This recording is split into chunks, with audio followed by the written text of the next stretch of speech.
right, boys, it's time for the best card in every position. You guys know we do this every other Sunday. So if you guys enjoy videos like this, I do gameplays on all of the brand new cards. I do everything. Make sure to hit that like button, hit that sub button. We are on the road to 25,000 subscribers. I appreciate the love so much so far, Madden 23, boys. And let's get right into the best card in every position. Before we start today's video, I wanted to give a huge shout out to today's sponsor, mutpacks.com. You can click the link down below and open exciting packs, win tons of coins, and withdraw your account right away. You could use promo code CHEW for 15% off. Lastly, when you sign up down below, you can get a free 10,000 coin pack as well. Hey boys, so you guys know we start with the offensive line. We're going to be looking at the left tackle, going from the left tackle on the top or left, all the way to the right side. Let's see who we're starting off with. I think this one is an easy pick. It's obviously going to be Munoz. He gets secure protector for one. He gets edge protector for one, whatever one you want to use more there. I mean, he's a lock for number one at this rate right now. Left guard, I do think, is a little bit weak. It's probably the weakest position in the game. We only have one card that's very viable on a God squad right now, and that is Quentin Nelson. And I'm not the biggest fan of him because he's a little slow, but he's better than the other options right now in the game. Moving over to center. Center is loaded, right? You get a free nasty streak on Kelsey. You get free identifier on Creed, and also Nick Mangold. You get 3 abilities for 1 AP. You get secure protector, out my way, or not out my way. It's like fool me once and like natural talent for only 1 AP. And then you can get identifier. I think identifier is good, but I would take the secure protector and the other 2 free abilities for 1 AP when you power him up.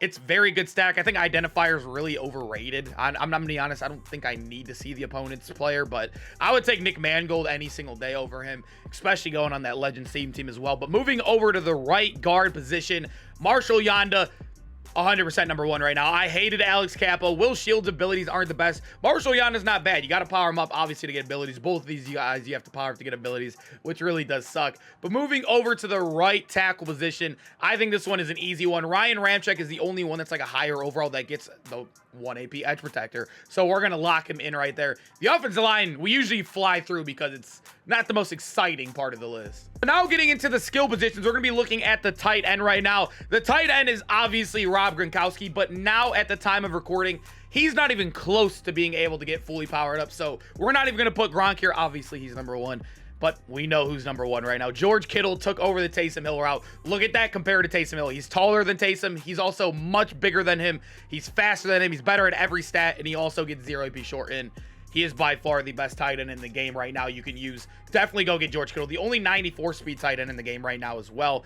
Moving over to the wide receivers, we're going to give you guys 3 of these guys today for the skill positions right here.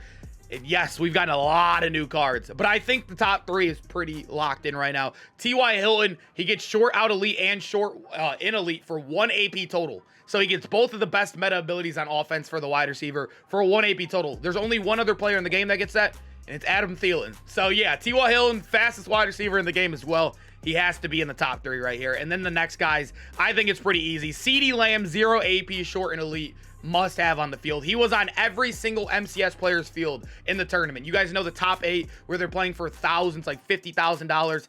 CeeDee Lamb was on every single person's team. He got to be on your team. 0 AP. Get it every single day. And then wide receiver 3, I really think it comes between 2 cards, Plaxico and also Herman Moore. They're very similar stats. One is a little bit better in the stats right there. You can see with Herman Moore. The reason I like Plaxico more is because he is 22 pounds more and he's 1 inch taller. But you can really go either or here. I personally like Plaxico more because of the height. They get the same ability discount as well. I'll take that every single day personally, but you can go Herman Moore there as well. Running back is loaded, boys. I mean, it's not loaded. It's really like 2 guys at the top and then everyone else is pretty good. But these 2 are the best right now in the game. Like, these 2 by far are the best. Eckler has been the best card I have used all year, without a doubt. But Keith Byers, I feel like, is like one of the most like balanced running backs we've ever seen. I feel like he falls forward on everything. He's huge. He has great catching, route running stats. Eckler, I feel like you have to have a little bit of stick work to work with him compared to like Keith, where you can just run right at people. You know what I mean?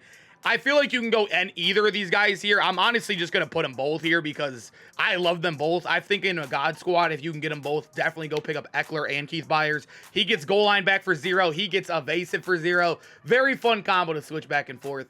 And then fullback, we're just going to lock in Okoye. I think Okoye is still the best. William Perry's really good, but I'll take the faster guy to stay in my front of my running back and, like, you know what I mean, like on I form and whatever, yada, yada, yada. But moving to quarterback, this is so hard. This is so hard right now. I think John Elway, all right, let me tell you the top 4 right now in my opinion. I think it's John Elway, Steve Young, Mark Brunell, and Tom Brady right now. I feel like that is the top 4. I think everybody can agree that's the top 4.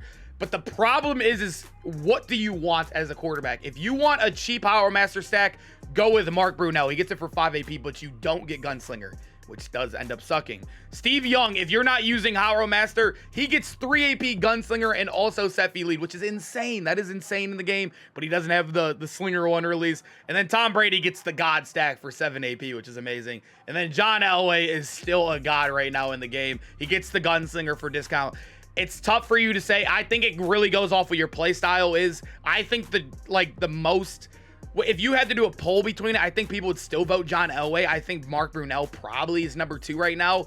I don't know. It's tough, boys. I think I'm going to leave it at this. Don't take too much into that. Just go with what works for you the best. If you need Howard Master, go with probably Brunell.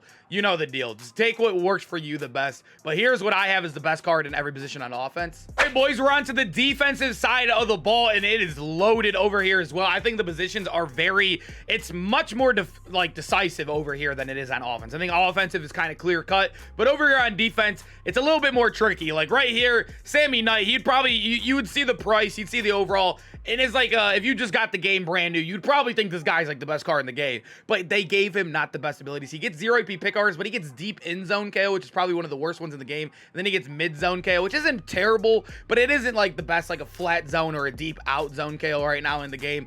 He's okay right now, and also he has no man coverage, which the meta right now is kind of man, but if you're running zone all the time, he's probably really good for you.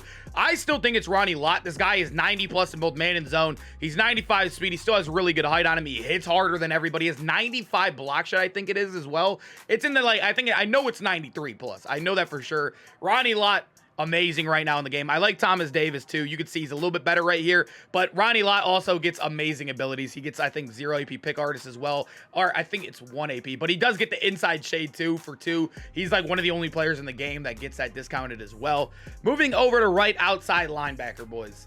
Right outside linebacker. This is probably the weakest position in the game besides like left guard. Yeah, there's not much discussion there. It's obviously DeMarcus Ware. Very bad position right here. You know, Willie Gay and then Matt Milano. Kind of a joke of a position right now. Middle linebacker, though, I know there's a couple guys that have been released. I'm not the biggest fan of these guys. Like, I mean, he gets 0 AP lurker, but he is so slow compared to everybody. I'm going to lay in Ray Nitschke. I think he's by far the best middle linebacker. Not only is he 93 speed, he's 6'3" and gets 0 AP lurker. Amazing stats in the box as well. You could actually use this guy on a normal team and be completely okay with him. Moving over to middle linebacker number 2. Probably going to go with Derek Johnson here. Yeah, there's not really much guys here. Middle linebacker's kind of a snoozer position anyways. Finishing off the outside linebackers, this is where it gets tough. Justin Houston, as you guys know, doesn't have above 90 block shed, and he has a 78 finesse move. Yeah, he's definitely not there, but it's between these two guys right here. The brand new Kevin Green and T Sizzle right there, boys. Both the same speed. One has 97 excel. The play rec is amazing on Kevin Green at 97. The block shed at 97. I think I'm going to lock in Kevin Green. They both get good abilities as well. You can go with either or here. You honestly might even be able to put like Suggs on the left side if you really wanted to. I don't know if he's a 96 there too. Well, that's probably what you could do if you don't want to do D-Ware either. But yeah, definitely a stacked position over here on the left outside linebacker. But to round off the top of the line, we got the strong safeties. I'm going to give you guys 2 right here because I know multiple people use a lot. I think you can go with... And also over here, actually, now that we're looking at it, I'm actually switching this. I completely forgot about a player. I don't know how I forgot about him. Julius Peppers is definitely the best. Sorry, boys. I know somebody's probably already commented or commenting right now. That is completely my fault. But moving over to strong safety, I think it's a little bit harder over here. There's a lot of good cards. Ted Hendricks, I still think, is one of the best users in the game right now if you're only using him. But as a safety, he's not the best. So I'm going to kind of lock him in as a user. But as a safety, I think Bo Jackson's probably the best when it comes to all these guys, when it comes to like well-rounded safeties. Yeah, that's probably what I'm going to lock in right now. I would say free safety's probably a little bit more loaded than strong. All right, boys, now we have the cornerbacks. You guys know we did the top 10 corners on, was it Friday? So we kind of have that fresh in our mind. I think I'm going to lock these in pretty fast. Champ Bailey, tied for the fastest card in the game right there. He gets 0 AP pick art. His deep out zone KO for what's it called, 1 AP as well. This card's amazing in the game. Good at literally everything you need in the corner. We have also Darrell Revis in the game as well. It's hard, man. You could go Carmichael, but like I said, I just did my list, so I think it's kind of easy for me. I still do think, oh man, it really is tough. I put Calvin at 3 on my list, but I still do like Revis a lot if you want to go him. I still think I'm going to put Calvin here. And then for the other one, I think I'm going to go Mike Haynes. But like I said, you could, if you don't like the big guys, I know some people don't, if you're like running man coverage all the time, you could probably go Revis right here, but that height is still so good in the game right now. And then Mike Haynes gets amazing at discounts, and he's also 6'2" as well. Moving over to the defensive line to finish off the list, boys. The right end, I clicked D-tackle. The right end is a lock, an absolute lock. I think Bruce Smith's amazing, but look at that, boys. You also don't got to power up Aaron Donald. He gets good abilities as well. Aaron Donald's just different inside of Madden. We all know it. D-tackle, I'm going to give you guys two of them because I think it's loaded. I do think Warren Sapp is better than John Randall. I know you guys will see he has insane excel. One has +1 speed, one has +1 excel. He has much better strength as well. He's bigger than him by 10 pounds. He gets a 1 AP for double or nothing and under pressure. Yeah, I love Warren Sapp still, but John Randall, if you're running 4-down lineman, probably the best stack right here between those two. And then to end it off at left end, boys, I think this one is kind of easy. I think Chase Young is solid as well. I think Javon Curse is really good. But Clowney is a different breed in Madden every single year. He's been amazing the last 3 years in Madden. Remember, he had the golden ticket in 21. Last year, he had the 99 free agent card. And then we got an LTD card right here. This is definitely the best card in every position on defense. Boys, hope you guys enjoyed the video. Make sure to comment down below which cards would you switch in and out. Let me know how you guys enjoy these videos. I love doing these. They're probably one of my favorite videos to do as well. I love informing and also listening to you guys as well to make these videos better on what cards. I've been woken up in the comments by a lot of cards I've been sleeping on as well. But I hope you guys enjoyed the video as well, and I hope to see you guys in the next one. Peace out, boys.